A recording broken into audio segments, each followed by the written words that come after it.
Hello friends, for this month's Riff of the Month, we're going to look at a classic Muse song called Plug In Baby, and welcome to Music with Marky.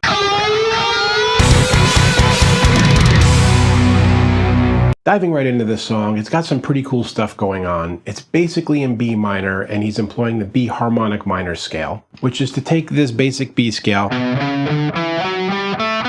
but change the 7th note there to that note, which is a very classical music type of turnaround. Now also, he's employing a couple other notes that are not normally in the scale. He's jumping out of key here and there. You're going to see an F utilized, which is the diminished 5th. Also something you see in classical music kind of commonly. And then he's also going to have a major 6th at one point, which is the G sharp, which you might see in a blues context. And the tempo's at 136. Most of this is 8th notes with the occasional 16th note, so it's pretty straightforward, although because of the use of the harmonic minor scale and some of the odd notes there, the fingering of the notes can be a little bit complicated. And I also tried to watch various videos of him playing it to get a sense of which way he was playing it. I tend to do 3 notes per string. He was doing more of a 2 notes per string thing in spots. I did as much as I could with the footage I could find online to try to play it just like the record. I'm going to break this up into 3 sections of 2 measures apiece. It's the most logical way to kind of absorb it. I'm going to put tabs on the screen, and also in the description below is the full tab. It starts here on the 8th fret of the D string, that harmonic minor note that we were talking about. And it's the 8th fret and then the 9th fret. And then we go to the next string. So it's a build-up, 6th fret on the G string. And then we go back and start over, and this time we do 4 notes. 8, 9, 6, 7. And now we're going to go back to the 9th fret on the B string and build up 4 more notes. 9th here, then 6, 7, 9.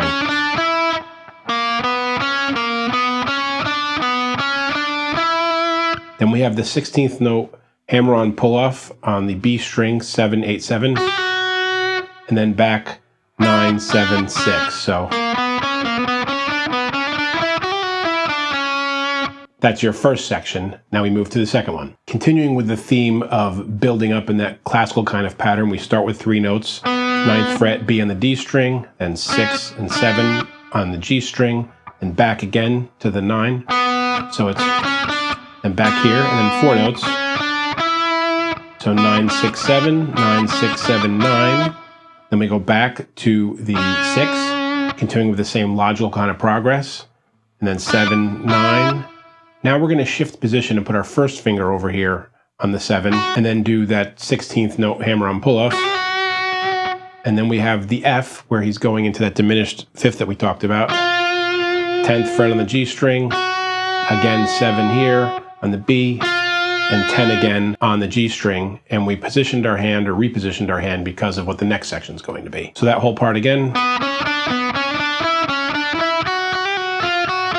Now we go into the third part, which is kind of an arpeggio, and where we're going to encounter that G sharp note that we talked about. It starts here on the 7th fret of the B string, then you're going to go up 7th fret on 3 different strings, including that. So it's 7, 7 on the G string, 7 on the D string, and then 9, the F sharp on the A string, and then back up, 7, 7, 7, hit that G sharp, and now we're going to bend up a half a step, come back down, go to the 7th again, 10 on the G string, 7, 7, 6, 7. So all together. And now from this point, the entire pattern repeats again, and he plays exactly what he did the first time, a second time. And then the third time, he's going to play that first section of 2 and end it slightly differently. So to end the song, he's starting that third repeat, and you have all the stuff you've seen before. Now he's just going back to the 6th fret and closing it on the B, resolving to the root note and going into the vocals. So again, I have the full tabs below. This can kind of run together in your mind because it's just kind of a steady piece with those 8th notes, and it takes a little bit of practice to memorize it. But once you get it, it's a logical pattern, and it's pretty easy to get under your fingers. So if you have any questions or comments, other songs you'd like to see me do this with, let me know below. I get back to everyone as soon as I can. And until next time, guys, keep making great music. Hey friends, don't forget to subscribe and turn on notifications. It makes the whole world better.